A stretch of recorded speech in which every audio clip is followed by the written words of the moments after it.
Hello बच्चों, welcome to chemistry classes at RK explains. तो प्यारे बच्चों, आज के इस लेक्चर में हम कवर करेंगे आदर्श विलयन, आइडियल सॉल्यूशन, अनादर्श विलयन, नॉन आइडियल सॉल्यूशन और स्थिर क्वाथी मिश्रण, एजियोट्रोपिक मिक्सचर्स। तीन बहुत ही महत्वपूर्ण, बहुत प्यारे से कंसेप्ट हैं जो आज के इस लेक्चर में हम कवर करने जा रहे हैं। तो आप लोग बिल्कुल रेडी हैं? तो चलिए स्टार्ट करते हैं। सबसे पहले कॉपी में नोट डाउन कर लें, हेडिंग लगा लें कॉपी में, आदर्श विलयन, आइडियल सॉल्यूशन, आदर्श विलयन। तो किस विलयन को हम आदर्श विलयन कहेंगे? सबसे पहले इसकी डेफिनेशन देखेंगे हम। वह विलयन जो समस्त ताप व सांद्रता पर राउल्ट नियम का पालन करता है, आदर्श विलयन कहलाता है। यानी ताप चाहे कितना भी हो, कंसंट्रेशन यानी सांद्रता चाहे कोई भी हो, सांद्रता की पूरी जो रेंज है, उसकी जो पूरी परास है, उसमें वो राउल्ट नियम का पालन करता है। टेम्परेचर की जो पूरी परास है, पूरी रेंज है, उसमें वो राउल्ट नियम का पालन करता है। तो ऐसा कोई भी विलयन जो प्रत्येक सांद्रता पर राउल्ट नियम का पालन करता है, वो आदर्श विलयन कहलाता है। तो ये इसकी डेफिनेशन हो गई। अब इसी डेफिनेशन को थोड़ा और एक्सपेंड करते हैं अपन, और थोड़ा डिटेल में पढ़ते हैं, और उसके लिए हम यहां पर पढ़ रहे हैं इसकी विशेषताएं। तो देखो, नोट डाउन करने के लिए आपको लिखने में समय लगता है, साथ साथ आप नोट्स बनाते हैं, तो वीडियो को पॉज कर लें, बीच में पॉज करके जब वो डेफिनेशन आपने लिखी फिर से स्टार्ट करके आगे बढ़ जाएं। अदरवाइज एक दूसरा ऑप्शन ये है कि बीच बीच में आप स्क्रीनशॉट ले लें, तो स्क्रीनशॉट आपके पास रहेंगे तो भी नोट्स बनाने में आपको बड़ी आसानी होगी। तो इसी परिभाषा के आधार पर आदर्श विलयनों की क्या क्या खास बातें होती हैं, इनको यदि हम समझें तो नंबर 1 पे देखें। नंबर 1 पे लिखा हुआ है वाष्प दाब, और यहां कोष्टक में लिखा हुआ है ओबी। ओबी का मतलब ऑब्जर्व्ड, प्रेक्षित, यानी वाष्प दाब का वास्तव में कितना मान आया, कितना प्रेक्षित किया गया। और यह है वाष्प दाब राउल्ट, मतलब राउल्ट के नियमानुसार यदि हम उसको निकालें तो वाष्प दाब कितना आना चाहिए, वो तो ये है, और वास्तव में कितना आया वो ये है। अब क्योंकि ये विलयन तो राउल्ट नियम को फॉलो करते हैं, तो इनका तो वाष्प दाब वही आएगा जो राउल्ट के अनुसार आना चाहिए। तो इनमें ये इनकी विशेषता हो गई कि इनका वाष्प दाब का जो ऑब्जर्व्ड वैल्यू है, जो प्रेक्षित मान है, वो राउल्ट नियम के आधार पर परिकलित मान के बराबर होता है। यह आदर्श विलयन की, आइडियल सॉल्यूशन की पहली विशेषता। नंबर 2 पे अपन बात करें, अब क्योंकि ये राउल्ट नियम का पालन करता है, तो राउल्ट नियम आपको याद होगा कि जब दो वाष्पशील घटक आपस में मिले हुए हों तो राउल्ट नियम हमने क्या पढ़ा था, क्या कहता है राउल्ट नियम, कि प्रत्येक घटक का आंशिक वाष्प दाब उसके मोल प्रभाज के समानुपाती होता है। और फॉर्मूला के रूप में इस तरह से लिखा था हमने कि मान लीजिए उस सॉल्यूशन में 2 घटक हैं, तो पहले घटक का वाष्प दाब ये हो गया, दूसरे घटक बी का वाष्प दाब ये हो गया, और विलयन का कुल जो वाष्प दाब होता है वो दोनों के आंशिक वाष्प दाबों के योग के बराबर होता है। तो क्योंकि आदर्श विलयन परफेक्टली राउल्ट नियम को फॉलो करता है, राउल्ट नियम का पालन करता है, तो जो राउल्ट नियम की बात है वो बिल्कुल इसके ऊपर एग्जैक्ट लागू होती है। चलिए, अब इसके बाद नंबर 3 पे हम बात करें, आयतन में परिवर्तन नहीं होता है, और इसी बात को बिल्कुल शॉर्ट में लिखा गया है, delta V mixture is equal to 0। इसका मतलब क्या हुआ कि जब हम विलेय और विलायक दोनों को आपस में मिक्स करते हैं, दोनों को मिलाते हैं, तो आयतन में परिवर्तन नहीं होता है। डेल्टा परिवर्तन के लिए है, V for volume, delta V is equal to 0। इसको एक एग्जाम्पल से अच्छे से समझें। मान लीजिए हमारे पास दो घटक हैं ए और बी। ए की मात्रा है 100 ग्राम, बी की मात्रा है 100 ml में लें आप। ए की मात्रा है, क्योंकि आयतन की बात है, 100 ml, बी की जो मात्रा है वो है 200 ml। अब इन दोनों को विलेन बनाने के लिए हमने मिक्स किया, तो अगर बनने वाले विलेन का आयतन 300 ml है तो वो आदर्श विलेन है। यानी घटकों को मिलाने पर नए आयतन में वृद्धि होती है, नए आयतन में कमी होती है। कुल विलयन का जो आयतन होता है वो एग्जैक्टली दोनों घटकों के आयतन के बराबर होता है। No change in volume due to mixing, यानी विलयन बनने के कारण आयतन में किसी प्रकार का परिवर्तन नहीं है। और एक बात यहां पर बहुत महत्वपूर्ण है जो आपको बताना चाहता हूं मैं, कि रियल में ऐसा होता नहीं है। जब भी अपन दो घटकों को मिलाकर सॉल्यूशन बनाते हैं तो या तो उस विलयन का आयतन दोनों के आयतनों के योग से थोड़ा सा ज्यादा होता है, या दोनों के आयतनों के योग से थोड़ा सा कम होता है। चलिए इसी पे चौथा पॉइंट अपन बात करें, एंथैल्पी में परिवर्तन नहीं होता है। Delta H is equal to 0। इसी सेंटेंस को छोटे रूप में कहने का तरीका यह है कि जो मिक्सचर बनाया हमने, जो विलयन बनाया, जो मिश्रण बनाया है, उसमें एंथैल्पी में कोई परिवर्तन नहीं है। कोई परिवर्तन का मतलब विलयन बनने के कारण न तो ऊष्मा उत्पन्न हुई है, यानी न ऊष्मा बाहर निकलती है, न ऊष्मा अवशोषित की जाती है। बनने वाले विलयन का टेम्परेचर न बढ़ेगा न कम होगा, उतना ही रहेगा। उनके मिश्रण के कारण से किसी प्रकार का एंथैल्पी में ऊष्मा में कोई चेंज नहीं होता है। जबकि रियल में, ये तो आइडियल सॉल्यूशन की बात है, रियल में ऊष्मा में परिवर्तन होता है। बहुत सारे ऐसे विलयन हैं जिनको हम बनाते हैं तो बिल्कुल से विलयन का टेम्परेचर बढ़ जाता है। आपने प्रयोगशाला में, लैब में देखा होगा कि जब H2SO4 को डाइल्यूट करते हैं तो उसमें पानी मिलाते हैं, और H2SO4 में पानी मिलाते हैं तो वो एकदम से गर्म हो जाता है बिल्कुल। तो वो आदर्श विलयन नहीं है। कई ऐसे विलयन होते हैं जिनको बनाते समय विलयन बिल्कुल ठंडा हो जाता है, तो ऊष्मा में परिवर्तन होता है। लेकिन आइडियल सॉल्यूशन अगर वो है तो ऊष्मा में कोई परिवर्तन नहीं होगा। क्लियर है बात? चलो, अब ये चीज होती है न, उसका वाष्प दाब प्रेक्षित और राउल्ट नियम के अनुसार परिकलित बराबर होता है, राउल्ट नियम को फॉलो करता है, आयतन में कोई परिवर्तन नहीं होता, एंथैल्पी में कोई परिवर्तन नहीं होता। ये सारी उसकी विशेषताएं हो गई, ठीक है।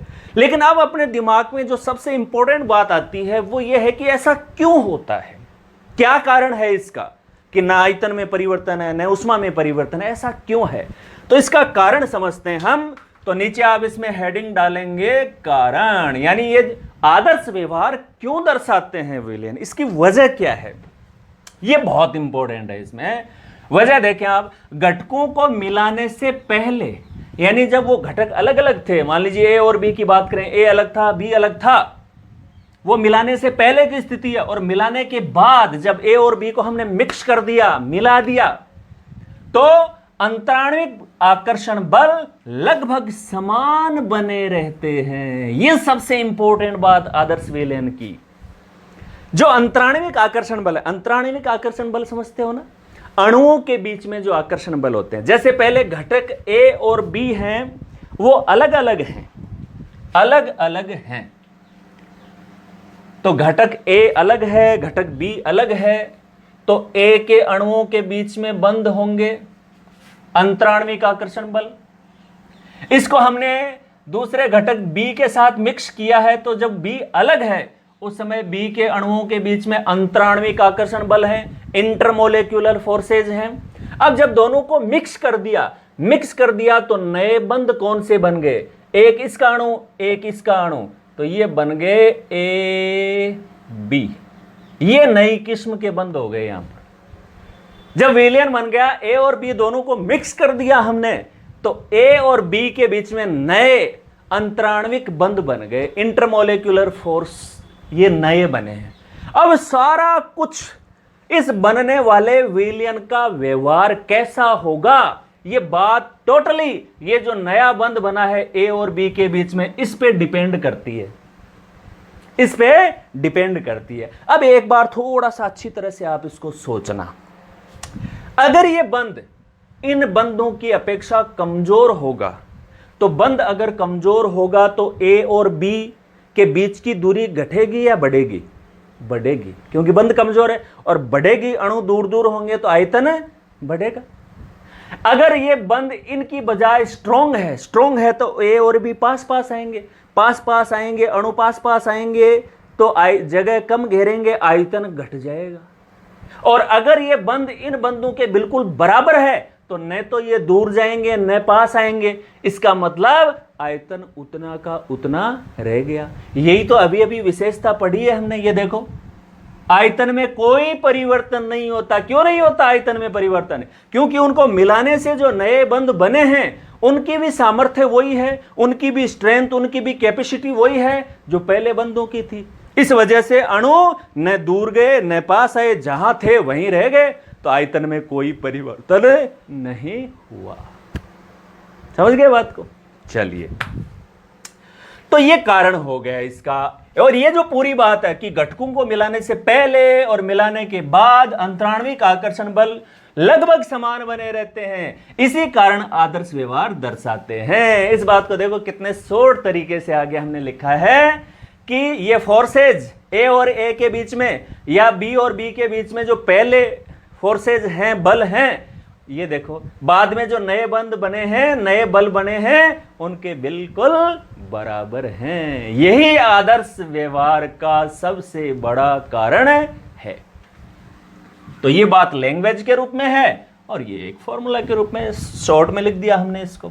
चलिए, अब वैसे तो आप जानते हैं कि आदर्श या आइडियल कुछ नहीं होता, फिर भी कई विलयन ऐसे होते हैं जिनका व्यवहार लगभग आदर्श विलयन के जैसा होता है, उन्हें हम आइडियल सॉल्यूशन की कैटेगरी में रख सकते हैं। तो इसके एग्जाम्पल देख लेते हैं अपन, नॉर्मल हेक्सेन और नॉर्मल हेप्टेन, पहला एग्जाम्पल इसका। दूसरा bromo ethane plus chloro ethane, तीसरा बेंजीन और टोलुइन। ज्यादातर आदर्श विलयन में जो घटक मौजूद होते हैं उनमें संरचना में भी समानता होती है और उनके अणुभार में भी ज्यादा अंतर नहीं होता। मिलती जुलते अणुभार वाले, मिलती जुलती संरचना वाले यौगिक जो घटक होते हैं वही आपस में मिलकर आदर्श विलयन बनाते हैं। तो आइडियल सॉल्यूशन की बात बिल्कुल क्लियर है। ओके, अब इसी के साथ अपन देख लेते हैं अनादर्श विलयन, non ideal solution. Non ideal solution तो जाहिर सी बात है इसका बिल्कुल उल्टा हो गया। जो राउल्ट नियम का पालन करता है वो तो आदर्श विलयन है, जो पालन नहीं करता है वो अनादर्श है। तो डेफिनेशन तो सीधी सी आ गई, वह विलयन जो राउल्ट नियम का पालन नहीं करता है अनादर्श विलयन कहलाता है। और ये सारी की सारी जो चार विशेषताएं हमने पढ़ी थी वो विशेषता आ जाएंगी। अब की बार हर विशेषता में हम कह देंगे इज नॉट इक्वल टू, वहां हम कह रहे थे इक्वल टू, यहां पर कहेंगे नॉट इक्वल टू। जैसे नंबर 1, वाष्प दाब का जो प्रेक्षित मान होता है, ऑब्जर्व्ड वैल्यू होती है, वो राउल्ट नियम द्वारा परिकलित मान के बराबर नहीं होता है। नॉट इक्वल टू क्यों? क्योंकि ये राउल्ट नियम का पालन करता ही नहीं है। तो राउल्ट नियम के अनुसार जो परिकलित मान है उसके बराबर इसका वाष्प दाब नहीं आएगा। ये देखो राउल्ट नियम कहता है कि पी ए बराबर पी ए नॉट अक्षीय होना चाहिए, इसमें नहीं होता, इसमें ये नहीं होता। टोटल जो है वो दोनों घटकों के योग के बराबर नहीं होता। इट मीन्स ये राउल्ट नियम को फॉलो नहीं करता है। इसी प्रकार से ये जो आयतन वाली बात है कि आयतन में परिवर्तन होता है, इसमें आदर्श विलयन में हम कह रहे थे आयतन में नो चेंज, घटकों का जो जोड़ के आयतन आता है वही विलयन का होता है। लेकिन अनादर्श विलयन में ऐसा नहीं होता। चाहे आयतन बढ़े या चाहे घटे, कोई न कोई परिवर्तन जरूर होगा। और सेम बात एंथैल्पी पर भी लागू होती है। या तो अपन दोनों घटकों को मिलाएंगे तो टेम्परेचर बढ़ जाएगा सॉल्यूशन का या कम हो जाएगा, कोई न कोई एंथैल्पी में परिवर्तन जरूर होगा। एंथैल्पी में परिवर्तन जीरो नहीं होगा। अब यहां पर लास्ट में बात कर लेते हैं अनादर्श विलयन में कारण की, कि ऐसा क्यों होता है। तो आइडियल सॉल्यूशन में हमने कहा कि नए जो बंध बनते हैं वो पुराने वाले बंधों के बराबर सामर्थ्य के होते हैं। अब अनादर्श में आपको अपने आप ही आइडिया हो गया कि इसमें जो नए बंध बनेंगे, घटकों को मिलाने के बाद जो बंध बनते हैं ए बी के बीच में, वो उनकी जो सामर्थ्य है वो पहले जो बंध थे उनसे भिन्न होगी, उनसे अलग होगी। यही बात यहां पर लिखी गई है, घटकों को मिलाने से पहले और मिलाने के बाद अंतराण्विक आकर्षण बल भिन्न होते हैं। वहां पर आदर्श विलयन में हमने कहा था समान होते हैं, और यहां पर हमने क्या कहा, भिन्न होते हैं। इसी कारण अनादर्श व्यवहार दर्शाते हैं। इसमें पहले जो बंध हैं ए और ए के बीच में, बी और बी के बीच में, they are not equal to A B. जो नए बंध बने हैं वो पहले वाले बंधों के समान नहीं है। अब समान नहीं है इतनी बात कही है, अब वो जो नए बंध बने हैं वो पहले वालों से दुर्बल हैं या उनसे स्ट्रांग हैं। इस आधार पर अनादर्श विलयन दो प्रकार के होते हैं। नंबर 1 धनात्मक विचलन दर्शाने वाले, और नंबर 2 ऋणात्मक विचलन दर्शाने वाले। तो राउल्ट नियम के अनुसार जितना वाष्प दाब होना चाहिए उससे अगर ज्यादा आता है, प्लस में आता है, तो ऐसे विलयन को हम कहेंगे धनात्मक विचलन दर्शाने वाला, पॉजिटिव डेविएशन। और अगर उस वाष्प दाब से कम आता है तो वो ऋणात्मक विचलन दर्शाने वाला हो जाएगा। तो चलिए पहले देख लेते हैं ए धनात्मक विचलन दर्शाने वाले अनादर्श विलयन। धनात्मक विचलन दर्शाने वाले अनादर्श विलयन, ऐसे नॉन आइडियल सॉल्यूशन जो राउल्ट नियम से धनात्मक विचलन दर्शाते हैं, पॉजिटिव डेविएशन दर्शाते हैं। तो क्या खास बात हो जाएगी इनकी, इनका जो प्रायोगिक वाष्प दाब है, प्रायोगिक वाष्प दाब का मतलब है वास्तविक, जो वास्तव में आया है, प्रैक्टिकल वैल्यू, रियल वैल्यूज की जो है वाष्प दाब की, वो राउल्ट नियम द्वारा जो कैलकुलेटेड वैल्यू है उससे ज्यादा आता है। राउल्ट नियम के अनुसार जितना वाष्प दाब अपन कैलकुलेट करते हैं रियल में, उससे ज्यादा वाष्प दाब यदि प्राप्त होता है तो वो धनात्मक विचलन दर्शाने वाला अनादर्श विलयन है। ओके, अब इसी डेफिनेशन को थोड़ा सा एक्सपेंड करें तो वो विशेषताएं हो जाएंगी कि ये बात तो अपन ने यहां कर ही ली कि इनमें जो ऑब्जर्व वाष्प दाब की जो ऑब्जर्व वैल्यू है वो राउल्ट नियम द्वारा परिकलित कैलकुलेटेड मान से ज्यादा आता है। तो धनात्मक में आपको ध्यान में रखना है वाष्प दाब ज्यादा रहेगा हमेशा।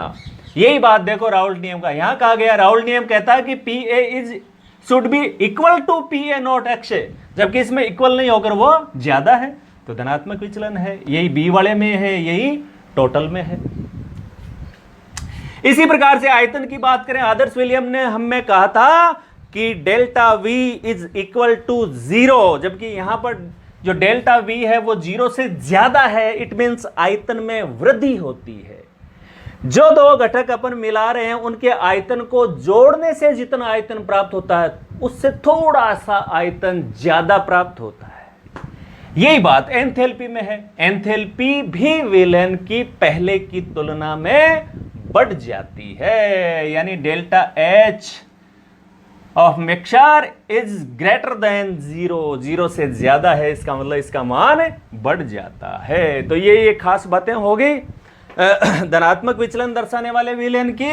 अच्छा, अब बात करते हैं कि ऐसा क्यों होता है। सपोज करो आप, वाष्प दाब कैसे बढ़ेगा, उसका वाष्प दाब कैसे बढ़ेगा। पहले हमारे पास जो बल है वो है ए अणुओं के बीच में, बी और बी अणुओं के बीच में। अब हमने उनको मिक्स कर दिया तो नए अंतराण्विक बल हमें प्राप्त हुए हैं ए बी।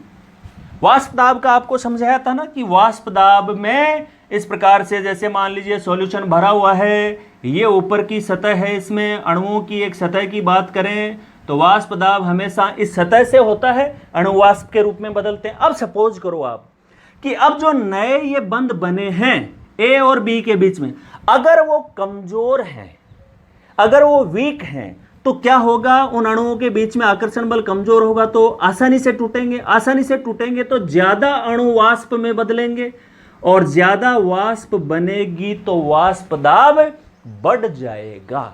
इसका मतलब धनात्मक विचलन विलयन तब दर्शाते हैं जब उनमें उन घटकों को मिलाने के बाद जो नए बंध बनते हैं वो पहले वाले बंधों की तुलना में कमजोर होते हैं। कमजोर होते हैं तो आसानी से टूट जाएंगे, ज्यादा वाष्प बनेगी, वाष्प दाब बढ़ जाएगा। यही बात यहां पर कही गई है। इसको अच्छे से नोट करना आपको कि घटकों को मिलाने से पहले की तुलना में मिलाने के बाद अंतराण्विक बल दुर्बल हो जाते हैं, अतः आसानी से टूट जाएंगे और वाष्प दाब बढ़ जाएगा। और इसी सारी बात को कंक्लूजन के रूप में हमने कहा है कि पहले वाले जो बंध हैं वो देखो वो ज्यादा स्ट्रांग हैं, बाद में जो बंध बना है वो पहले वालों की तुलना में कमजोर है। कमजोर है तो आसानी से टूट रहा है और ज्यादा मात्रा में वाष्प बन रही है। इसी बात को कारण इसका लिखने के बाद आपको ये इसमें ग्राफ बनाना है कि ये जो धनात्मक विचलन वाले जो विलयन होते हैं उनके लिए जो वाष्प दाब वक्र हैं वो इस प्रकार से प्राप्त होते हैं। देखो आदर्श विलयन के लिए शुरू में राउल्ट नियम के साथ हमने ये वक्र पढ़ा था, है ना।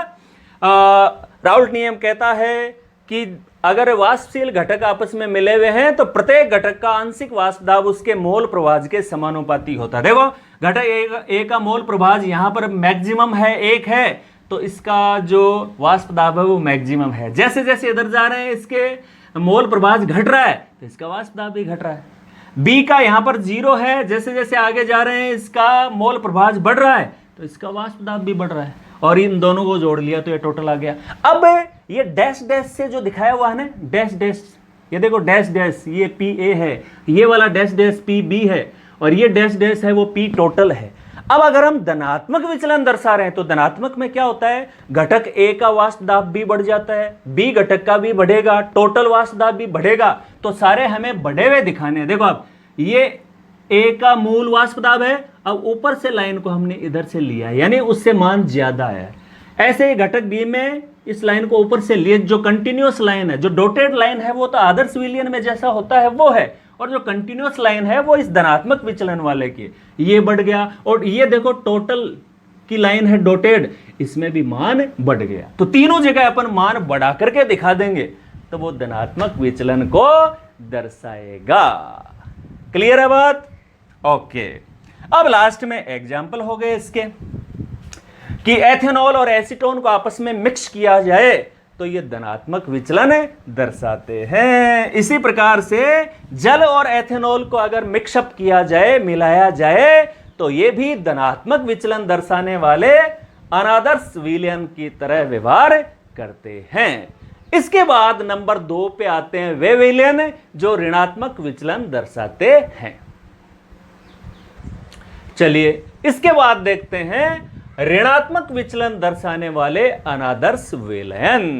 ऐसे नॉन आइडियल सॉल्यूशन जो राउल्ट नियम से नेगेटिव डेविएशन ऋणात्मक विचलन दर्शाते हैं। ऋणात्मक दर्शाते हैं इनका मतलब क्या हो जाएगा कि उनका वाष्प दाब राउल्ट नियम के अनुसार जितना आना चाहिए उससे कम आता है। तो ये इसकी डेफिनेशन हो गई। इनका प्रायोगिक मान जो रियल वैल्यू है, वास्तविक मान जो वाष्प दाब का आता है वो राउल्ट नियम द्वारा परिकलित मान से कम होता है।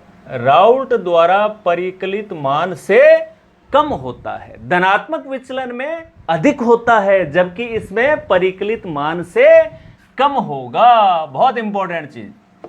इसी को एक्सपेंड करके जो विशेषताओं के रूप में हम कहते हैं, नंबर 1 देखिए, जो ऑब्जर्व्ड वैल्यू है वास्तव में कितना आया वाष्प दाब का मान, प्रेक्षित कितना आया किया गया, वो देखिए राउल्ट नियम द्वारा जो कैलकुलेशन करते हैं उससे वो कम आता है। जो प्रैक्टिकल या रियल वैल्यू है वाष्प दाब की वो कम होती है, इसलिए तो ऋणात्मक विचलन कहते हैं इसको।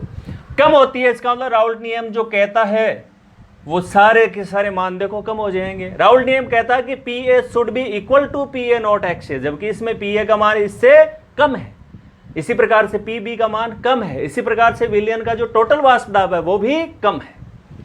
अच्छा, आयतन के बारे में देखें तो आयतन में कमी होती है, डेल्टा वी मिश्रण is less than zero. Less than zero का मतलब नेगेटिव, आयतन में कमी होती है। जो दो घटक आपस में मिक्स कर रहे हैं हम, उनका मिलाकर जितना आयतन होना चाहिए विलयन का आयतन उससे थोड़ा सा कम आता है। इसी प्रकार से एंथैल्पी में भी कमी होती है। तो आप देख रहे हैं कि ऋणात्मक विचलन वाले जो नॉन आइडियल सॉल्यूशन है, ये सारे के सारे मान इनमें कम आ रहे हैं। तो नेगेटिव डेविएशन आपको याद रहेगा, ऋणात्मक का मतलब कम, सारे मान कम हो रहे हैं। अब देखते हैं, समझते हैं इसका कारण। तो ऋणात्मक का मतलब क्या हो गया कि वाष्प दाब कम होगा, नहीं, वाष्प कम बनेगी। और वाष्प कम बनेगी इसका मतलब जो नए बंध बन रहे हैं ए बी के बीच में वो स्ट्रॉन्ग हैं। पहले से जो बंध थे ए और बी, उसकी तुलना में जो नए बंध बने हैं घटकों को मिलाने के बाद वो ज्यादा स्ट्रॉन्ग हैं। ज्यादा स्ट्रॉन्ग हैं तो वो आसानी से टूटेंगे नहीं तो वाष्प कम बनेगी और वाष्प दाब घट जाएगा। यही बात कारण में एक्सप्लेन की गई अच्छे से। घटकों को मिलाने से पहले की तुलना में मिलाने के बाद अंतराणविक बल प्रबल होते हैं, स्ट्रांग होते हैं वो, और स्ट्रांग होते हैं तो टूटने की संभावना कम होती है और वाष्प दाब घट जाता है। हो गया नेगेटिव डेविएशन। और यही बात बहुत अच्छे तरीके से यहां पर देखो बताई गई है कि जो नए बंध बन रहे हैं ए बी के बीच में वो स्ट्रॉन्ग हैं पहले वाले बंधों की अपेक्षा। स्ट्रॉन्ग हैं तो टूटेंगे नहीं तो वाष्प कम बनेगी, वाष्प दाब घट जाएगा। और बिल्कुल ये सारी बात, इसका जो कंक्लूजन है वो इस वाष्प दाब वक्र में भी आप देख सकते हैं। धनात्मक वाले में आपको बताया था कि जो डॉटेड लाइन है वो तो मूल जो वाष्प दाब वक्र है, राउल्ट नियम के अनुसार क्या होना चाहिए उसको बता रहे हैं वो तो। और जो कंटिन्यूअस लाइन है वो वास्तव में क्या है उसको बताएगी।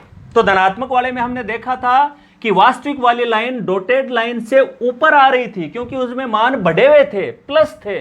और इसमें नेगेटिव ऋणात्मक विचलन में जो वास्तविक वाली कंटिन्यूअस वाली जो लाइन है वो डॉटेड लाइन से कम आएगी क्योंकि इसमें वाष्प दाब के मान कम हैं। तो देखो आप, घटक जो बी वाला है ये, घटक ए वाला, घटक ए का ये है पी ए, ये वाला घटक बी के लिए है।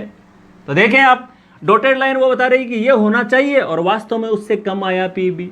ये होना चाहिए पी का, वास्तव में कम आया। ये टोटल होना चाहिए, ये कम आया। तो तीनों को कम दर्शा दिया, तो ये ऋणात्मक विचलन का वाष्प दाब वक्र हो गया। अब इसके बाद इसमें देख लेते हैं एग्जाम्पल कि कौन से ऐसे विलयन हैं जो राउल्ट नियम से ऋणात्मक विचलन दर्शाते हैं। और उसमें एक एग्जाम्पल तो है क्लोरोफॉर्म प्लस एसीटोन। इन दोनों को मिक्स किया जाए तो वो राउल्ट नियम से ऋणात्मक विचलन दर्शाते हैं। इसी प्रकार से फिनोल प्लस एनिलीन, और तीसरा एग्जाम्पल है जल और HCl, हाइड्रोक्लोरिक अम्ल। इसके बाद लास्ट में देखते हैं स्थिर क्वाथी मिश्रण, एजियोट्रोपिक मिक्सचर। तो स्थिर क्वाथी मिश्रण वास्तव में क्या होता है? ये द्रवों का मिश्रण है, दो द्रव मिक्स हैं। और इसकी खास बात, दो द्रवों का मिश्रण जो एक नियत ताप पर शुद्ध द्रव की तरह उबलता है। यानी अलग अलग क्वथनांक वाले दो द्रव मिक्स कर दिए और मिक्स करने के बाद उन दोनों का जो पहले अलग अलग क्वथनांक था अब एक ही क्वथनांक के ऊपर वो ऐसे बॉयल होता है वो सॉल्यूशन जैसे कि वो एक कोई शुद्ध द्रव हो। और इसके साथ साथ उस जो मिक्स मिश्रण बना है उसमें द्रव और वाष्प प्रावस्था में घटकों का संगठन एक समान है। जो कंपोजिशन है वो उसकी द्रव अवस्था में भी वही है और उसकी वाष्प प्रावस्था में भी वही है। तो ऐसे जो मिश्रण होते हैं, द्रवों का मिश्रण जो एक नियत ताप पर शुद्ध द्रव की तरह उबलता हो और जिसमें द्रव और वाष्प प्रावस्था में घटकों का एक समान संगठन रहता है, स्थिर क्वाथी मिश्रण कहलाता है। ये इसकी डेफिनेशन हो गई। इसके बाद बात करते हैं कि इसे नियत क्वथनांक की बिंदु मिश्रण भी कहते हैं। वो तो क्लियर हो ही गया डेफिनेशन में कि इनका जो क्वथनांक होता है वो नियत होता है। एक नियत ताप पर वो शुद्ध द्रव की भांति उबलता है, इसलिए इसे नियत क्वथनांकी बिंदु मिश्रण भी कह देते हैं। अच्छा, एक बात इसमें ध्यान रखनी है कि हमेशा स्थिर क्वाथी मिश्रण है उनका निर्माण सदैव अनादर्श विलयन ही करते हैं। कभी भी आदर्श विलयन इस प्रकार का मिश्रण नहीं बनाएगा। यह हमेशा और हमेशा जो अनादर्श व्यवहार दर्शाने वाले द्रव हैं वही ये एजियोट्रोपिक मिक्सचर स्थिर क्वाथी मिश्रण बनाते हैं। अच्छा, अब हमने इसमें समझा कि भाई दोनों को मिला दिया तो वो एक ही टेम्परेचर नियत ताप पर उबलना शुरू कर देते हैं। इसका मतलब उसमें जो दोनों घटक मिक्स हैं उन्हें प्रभाजी आसवन द्वारा, फ्रैक्शनल डिस्टिलेशन द्वारा उन्हें अलग नहीं किया जा सकता। क्यों?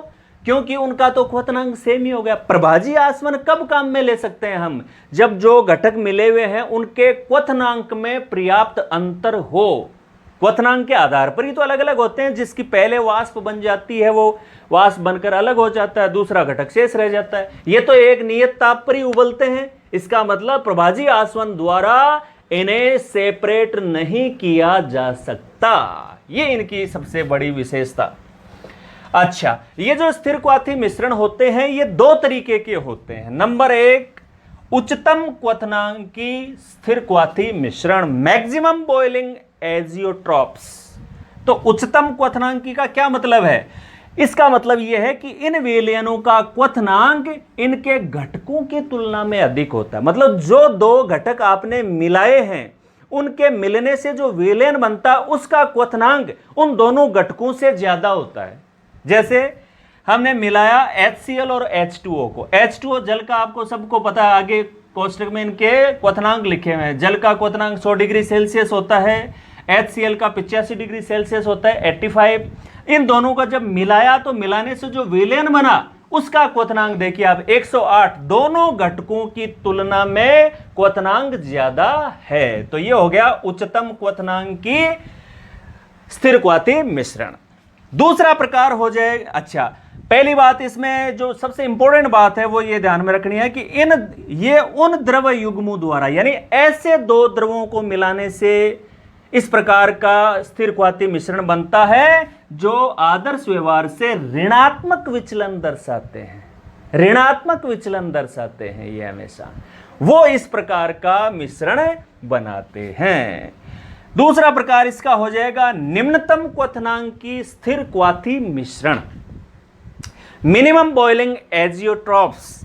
इनमें क्या होता है, नाम से ही पता लग रहा है इसका निम्नतम क्वथनांकी, मतलब इसमें जो मिश्रण बनेगा, जो विलयन बनेगा, उसका क्वथनांक दोनों घटकों की तुलना में कम होगा। इन विलयनों का क्वथनांक इनके घटकों की तुलना में कम होता है। तो कम हो गया तो निम्नतम क्वथनांकी हो गया वो। जैसे इसका एक एग्जाम्पल देखें, जल 100 डिग्री सेल्सियस होता ही है, इसमें एथेनॉल मिलाया तो उसका 78.3 होता है, और जो विलयन बना उसका देखिए आप 78.1, इसका होता है 78.1 डिग्री सेल्सियस। यानी जो दोनों घटक होते हैं, दोनों घटकों की तुलना में इस मिश्रण का क्वथनांक कम होता है। तो ये कहलाते हैं निम्नतम क्वथनांकी स्थिर क्वाथी मिश्रण। और ये इस प्रकार का जो मिश्रण है हमेशा ऐसे दो द्रव यानी द्रव युग्म द्वारा दर्शाया जाएगा जो आदर्श व्यवहार से धनात्मक विचलन दर्शाते हैं। क्या दर्शाते हैं? धनात्मक विचलन। क्यों? एक थोड़ा सा गौर करने वाली बात है। धनात्मक विचलन वाले में क्यों? धनात्मक विचलन किसको कहते हैं अपन? जब उसका वाष्प दाब राउल्ट नियम द्वारा परिकलित मान से ज्यादा है, वही तो धनात्मक विचलन होता है। इसका मतलब क्वथनांक में फिर कमी क्यों हो जाती है? क्योंकि क्वथनांक हमने समझा था उस ताप को कहते हैं जिस पर वाष्प दाब वायुमंडलीय दाब के बराबर हो जाए। अब इनमें धनात्मक विचलन होता है तो जो वास्तविक जो क्वथनांक है उससे पहले ही क्योंकि इनका वाष्प दाब बढ़ रहा है तो उस टेम्परेचर से पहले ही इनका वाष्प दाब बढ़कर वायुमंडलीय दाब के बराबर हो जाता है, इसलिए क्वथनांक गिर जाता है। ये बहुत इंपॉर्टेंट बात है इसमें। तो इस प्रकार से ये दो तरह के स्थिर क्वाथी मिश्रण होते हैं। आज के इस लेक्चर में केवल इतना ही। पढ़ते रहें, आगे बढ़ते रहें। All the best.